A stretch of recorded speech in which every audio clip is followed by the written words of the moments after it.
Hey everyone, welcome back to another episode of Entitled People. Hope you're all doing awesome today. It's time to check out some more Reddit posts about some real pleasant people, so let's get right into it, guys. Entitled Mother gets outmaneuvered. Back in the 1980s, my dad was the manager of a Kmart. There was a lady who accidentally locked her baby in the back of the car, and her keys were inside with it. She had come into the store because no cell phones back then, and she wanted them to call a locksmith. This was Texas in July or August, so really hot, really fast. The locksmith and police get called. The baby was crying and in distress while they waited on a locksmith or the police, and everyone was getting really nervous. But the mom wouldn't budge on them damaging the car even to save her baby's life. People were saying your kid could die, and she said they'd be fine and to wait. She said she would sue anyone who damaged her car and it was brand new. That's when this large, way over 6 feet Texan walks up to the lady and says, "Do you know who I am?" The lady gets incredulous and says, of course she doesn't. He then says, good, and then with his cowboy boots, kicked in the front window of the car and walked away while she shrieked, and all the people gathered tried to help the baby. Cops and ambulance showed up later, and she wanted the guy arrested, but quote, no one knows who he was, and he had vanished at that point. My dad was pretty sure he was friends with at least a few of the workers. But yeah, on that day, no one knew who he was. Dad's got a bunch of stories from his old days of retail hell, but that's my favorite and I've heard it many times over the years. Mom confirmed it if that helps, because she had shown up for lunch with Dad and saw the cop cars and ambulances that had arrived. This mother might never realize it, but this guy potentially saved her kid's life. I mean, sure, no one wants to have to break the window of their new car. But damn, what kind of mother would still insist to just wait for the locksmith? In Texas, in the summer of all places. But I've got a good feeling that even if she knew this guy and tried to sue him, I'm sure she would have no chance at winning that once they find out the whole situation. I mean, how would you even explain that in court? You see, Your Honor, he kicked in my window because my baby was in the car. I didn't give him permission to save my baby's life. That argument would definitely work out well for her, wouldn't it? Boyfriend's dad is lucky we didn't call the cops. 2 things that are important to know about me.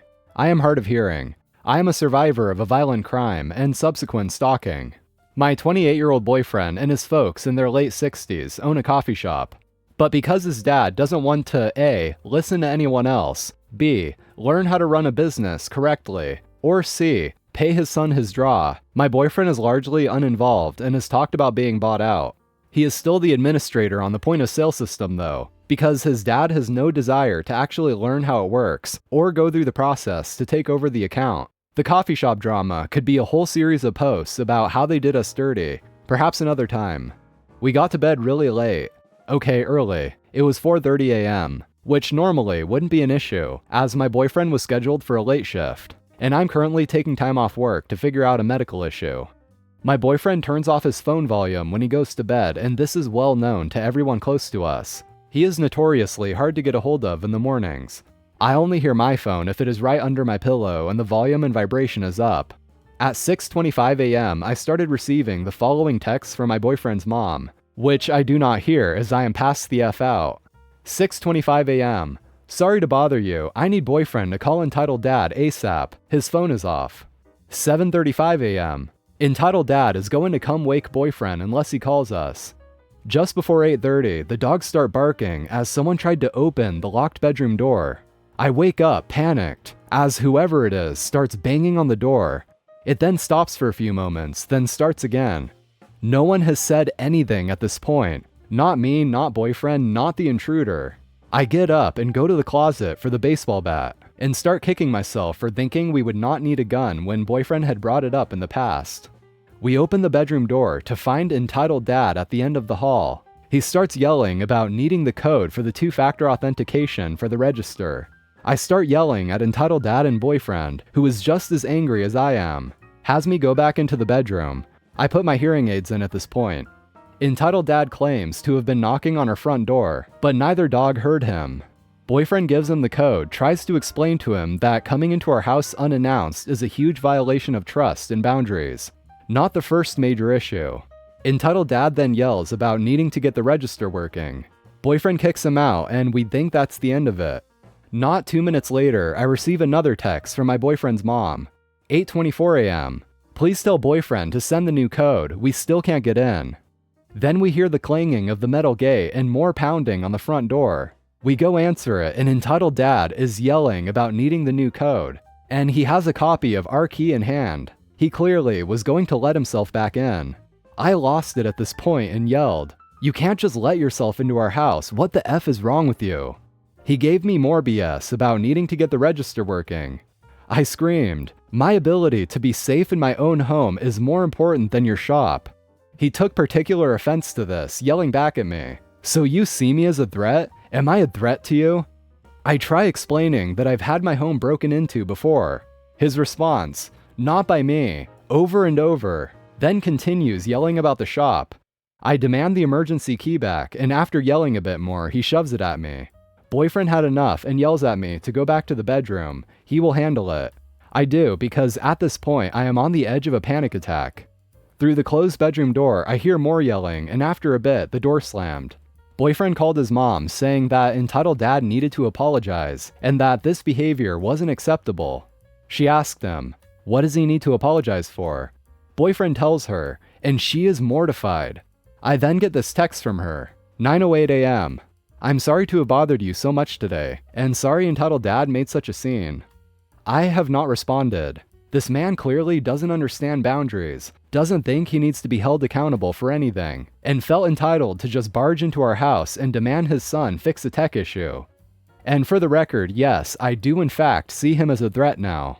Both of boyfriend's parents know about my severe PTSD. We know he won't apologize, because he genuinely doesn't see a problem with his behavior. It's time for some serious boundaries and a security system. Yeah, these guys definitely need to just change their locks and be done with it. That is seriously overstepping boundaries. And I feel like this whole situation wouldn't even have been nearly as bad if the dad just announced himself when he came in. But instead, he just lets himself into the house, and even tries to let himself into the bedroom too. And when it turns out the door is locked, he just bangs on the bedroom door without saying a word. How are they supposed to know it was him if they were sleeping and didn't see the texts? I don't blame them at all for being freaked out by that. I would be too. I ask 2 girls to leave private property. I end up handcuffed in the back of a police car. Right now, I am so effing pissed off I can barely post this.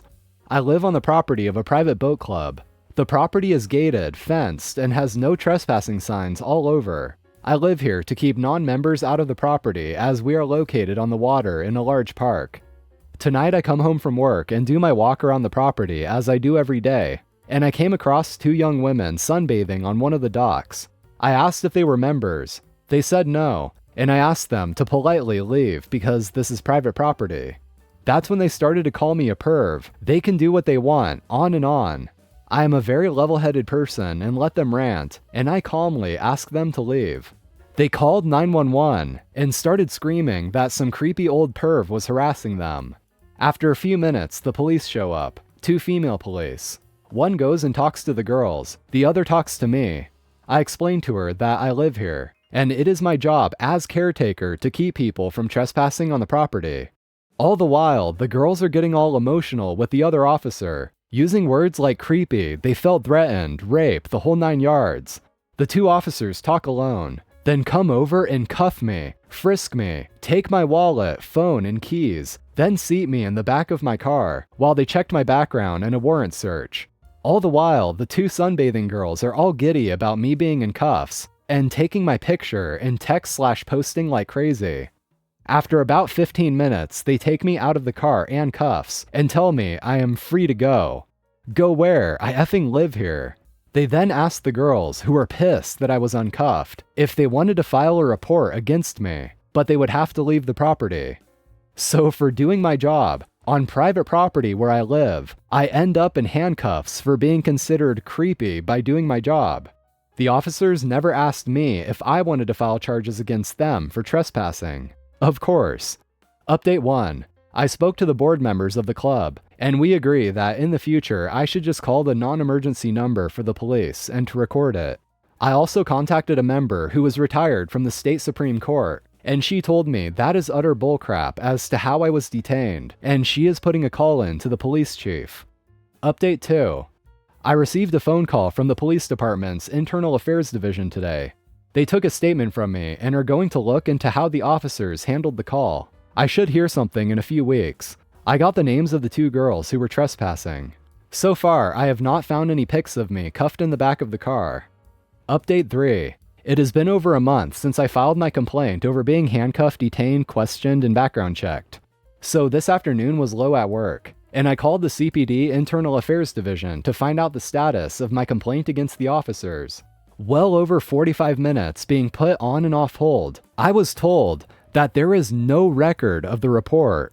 I have the report number and they can't seem to find it. I guess this is my answer. It never happened. So it looks like they tried to just cover this whole thing up. I'm sure we've all heard a thing or two about how police departments really don't like it when you try to file a complaint against them. Good thing the department was there to investigate themselves and clear themselves of any wrongdoing. And trying to see all sides of this, it definitely does make sense that in certain situations, it can be necessary for a cop to detain someone, just so they have time to learn more about the situation, just in case someone might be dangerous. But in this case, I don't think it was necessary. I think it should have been pretty simple for them to find out that these 2 women were trespassing, and OP was just doing his job. My child meets her first Karen.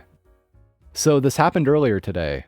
My 13-year-old daughter was sitting on our front porch in a rocking chair, enjoying the weather.